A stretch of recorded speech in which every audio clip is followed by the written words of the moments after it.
हाय, hello, नमस्कार. स्वागत आहे तुमचं नाशिककर कोमल या मराठमोळ्या यूट्यूब चॅनलवर. करणी, काळी जादू, जादूटोणा हे शब्द तुम्ही कधी ऐकले आहेत का हो? आपल्या भारतीय संस्कृतीमध्ये अनेक समजुती प्रचलित आहेत. श्रद्धा आणि अंधश्रद्धा याबाबत अनेक लोकमान्यता देखील समाजात आहे आणि त्या आपल्याला बघायला देखील मिळतात. काहींच्या मते श्रद्धा आणि अंधश्रद्धा यात पुसट रेषा असते. ती ओळखण्यासाठी विवेक महत्त्वाचा असतो. एखादी श्रद्धा कधी अंधश्रद्धा होईल हे त्या व्यक्तीलाही अनेकदा समजून घेता येत नाही. काही वेळेस असं घडतं घरामध्ये सातत्याने की काही कामं होत नाही. एकामागून एक अडचणी येत राहतात. संकटांची लाईन लागलेली असते. संकट दूर होत नाहीत. समस्या संपत नाही. आपण कितीही प्रयत्न केले तरी व्यथा, अडचणी दूरच होत नाही. आपण कितीही सकारात्मक विचार केला तरी साध्या साध्या गोष्टी होत नाही. नकारात्मकता आपल्या मनामध्ये, घरामध्ये फेर धरूनच राहते. आपल्याला कोणत्याही कार्यामध्ये यश येत नाही, प्रगती होत नाही. पैसा देखील टिकत नाही. पैसा भरपूर येतो, पण ते जाण्याचे मार्ग ठरलेले असतात. लक्ष्मी आपल्या घरी थांबत नाही. आणि थोडक्यात आपलं जे आयुष्य आहे, आपलं जे जीवन आहे, आपलं कुटुंब आहे, प्रगती सोडून अधोगतीकडे आपलं जीवन जात असतं. आणि आपल्याला खूप नकारात्मक वाटायला लागतं. आपल्याला नैराश्य येतं. मग आपण कुठेतरी जाऊन असं विचार करतो, की अरे, मी एवढे कष्ट करत आहे, तरी माझी कामं होत नाही, प्रगती होत नाही, मला अभ्यासात यश येत नाही, मुलाबाळांचं सतत आजारपण आहे. मग आपण विचार करतो, की आपल्या घरावर कुणी करणी केली आहे का? घराला कोणाची वाईट नजर लागली आहे का? तर आपल्या घरावर कोणी करणी, ज्याला आपण जादूटोणा म्हणतो, तर तो केला आहे का? किंवा केला असेल तर तो कसा ओळखायचा? आपल्याला काय लक्षणं दिसून येतात? याबद्दलची माहिती मी तुम्हाला आजच्या व्हिडिओमध्ये सांगणार आहे. व्हिडिओ संपूर्ण बघा. आजचा जो व्हिडिओ आहे, श्रद्धा आणि अंधश्रद्धा या वादावर तो उभा आहे.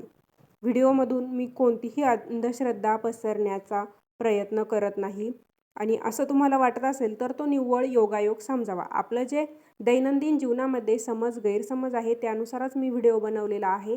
व्हिडिओद्वारे कोणताही अंधश्रद्धा पसरवण्याचा माझा प्रयत्न नाही. करणी, जादूटोणा, काळी जादू म्हणजे काय? तर थोडक्यात आपल्या घरावरती वाईट शक्तींचा प्रभाव पडतो. जेव्हा आपण अशा गोष्टींचा विचार करतो, तेव्हा आपल्याला वाटतं, की घरावर वाईट शक्तींचा प्रभाव आहे का? बाहेरची शक्ती आपल्या घरात कार्य करत आहे का? आणि अशी शंका आपल्या मनामध्ये येऊ लागते. वास्तविक जर विचार केला, तर खूप लोकांचं मत असं आहे, की हे जे करणी वगैरे गोष्टी आहेत, या मानसिक आहेत असं काही नसतं. त्याला कोणत्याही गोष्टींचा आधार नाही. परंतु अनेक जण या गोष्टी मानणारे देखील आहेत. शेवटी ज्याच्या त्याच्या श्रद्धेचा हा भाग आहे. या ज्या गोष्टी आहे, या सहज लक्षात येत नाही. पण याचा जो प्रभाव आहे आणि परिणाम आहे, तो आपल्याला अधिक स्वरूपात असू शकतो, अशी देखील मान्यता आहे. घरात जर नकारात्मक शक्ती कार्य करत असतील, वाईट शक्तीचा प्रभाव असेल, तर काही सामान्य संकेत आपल्याला मिळायला सुरुवात होते. असे काही दावे केले जातात. हे संकेत तुम्हाला जाणू शकतात. या संदर्भात या क्षेत्रातील काही जाणकार कोणते दावे करतात? तुम्हाला घरात असा अनुभव येतो का? या काही गोष्टी तुम्हाला जाणवतात का? चला जाणून घेऊया, की करणी जर केलेली असेल, तर आपल्याला कोणत्या गोष्टी जाणवू लागतात. तर आपल्या घरावर कोणी जादू केलेली असेल, करणी केली असेल किंवा कोणतीही वाईट शक्तीचा प्रभाव आपल्या घरावर असेल, तर आपल्या घरामध्ये एक लक्षण दिसून येतं, ते म्हणजे घरात सातत्याने आजारपण येत राहतं. घरातील एखादी व्यक्ती आजारी असते, तिचं होतं, ती बरी होते कुठं नाही तर लगेच दुसरी व्यक्ती आजारी पडते. ती व्यक्ती आजारपणातून आली, की तिसऱ्या व्यक्तीला आजारपण येतं आणि आजारपणाचं हे चक्र सुरूच राहतं. आणि जरी हे लोकं आजारी पडत असले, आपण त्यांना दवाखान्यात नेतो, त्यांचे रिपोर्ट काढतो आणि त्यामध्ये देखील आपल्याला कोणतंही कारण सापडत नाही. आजारपण आल्यावर आपण रिपोर्ट काढतो, चाचण्या करतो, तरी त्या सगळ्या नॉर्मल येतात. वैद्यकीय चाचण्यातून काहीही आजारांचं निदान होत नाही. पण सारखं आजारपण येत राहतो, तर हा देखील एक करणीचा, काळ्या जादूचाच संकेत मानला जातो. दुसरा संकेत किंवा दुसरा अनुभव आपल्याला असा मिळतो, की आपण घरात गॅलरीत झाडं लावलेली असतात किंवा अंगणात बाग तयार केलेली असते, बागकाम केलं, तर काही रोपं आपण लहान झाडं लावलेली असतील, तर ही रोपटी किंवा लहान झाडं टिकतच नाही किंवा आपली जी तुळस असते ती सुकून जाते, जळते, ती जगत नाही. अगदी लगतच्या दिवसांमध्ये आपली तुळस कोमेजून जाते. असं सलग होऊ लागतं. आपण कितीही तुळशीची रोपं बदलली, माती बदलली, कुंडी बदलली तरी ही तुळस टिकत नाही. तर हा देखील एक करणीचा, काळ्या जादूचाच संकेत मानला जातो. त्यानंतरचा पुढचा संकेत आपल्याला असा मिळतो, की घरात वस्तू वारंवार पडत असतात. देवघरातील काही वस्तू असतील, हळदी-कुंकवाचा करंडा असेल किंवा मग कंदील असेल, फोटो फ्रेम असेल, या वस्तू विनाकारण पडतात. हवा लागत नाही, काही लागत नाही, तरी विनाकारण पडतात, फुटतात. तर हा देखील एक संकेत आपल्याला बघायला मिळतो. पुढचा संकेत असा मिळतो, की जर असं वाटत असेल तुम्हाला, की तुमच्यावर करणी झालेली आहे, तर आपण व्यवस्थित खातोय, पितोय, ठणठणीत आपलं डेली रुटीन सुरू आहे, तरी आपल्याला चेहऱ्यावरचं तेज कमी होतं, खूप थकल्यासारखं वाटतं. पण तुम्ही असं काही काम केलेलं नसतं, शारीरिक कष्ट केलेलं नसतं, तरीही तुम्हाला असं वाटतं. तुम्ही दवाखान्यात जरी टेस्ट केल्या, तरी टेस्ट नॉर्मल येतात, कोणताही वीकनेस तुम्हाला नसतो, तरीही चेहऱ्यावरचं तेज तुम्हाला राहत नाही, नैसर्गिक सौंदर्य कमी होतं. तर हा देखील एक काळ्या जादूचाच संकेत आहे. आपण वस्तू जवळच ठेवलेल्या असतात, तरीही त्या आपल्याला सापडत नाही.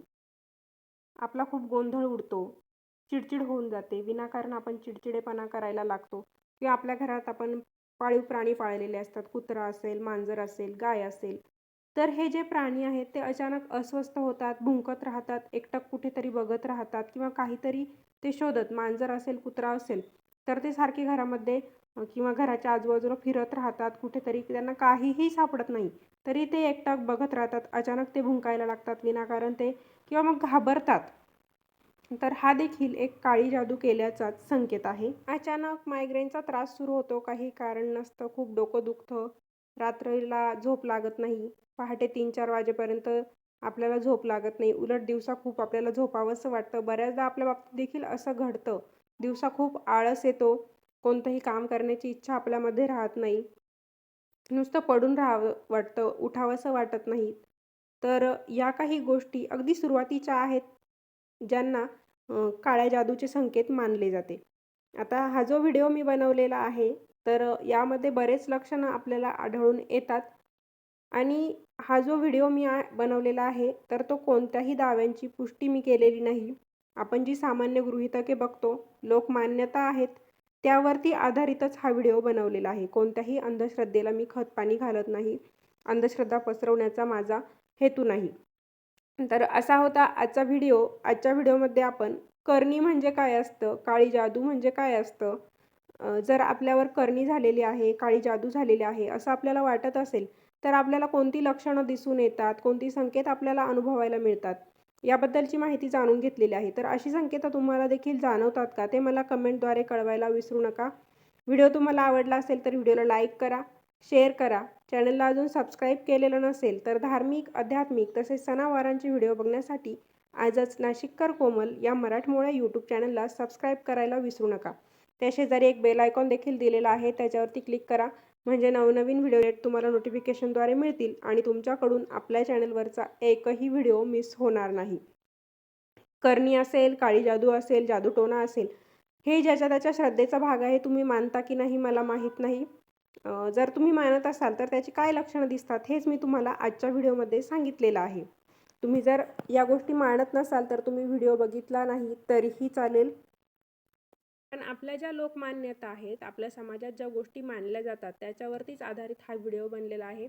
साधारणतः काळी जादू झालेली असेल तर कोणती लक्षणं आपल्याला बघायला मिळतं हेच मी तुम्हाला आजच्या व्हिडिओत सांगितलेलं आहे. पुन्हा भेटूया अशाच एका नवीन व्हिडिओसोबत. धन्यवाद.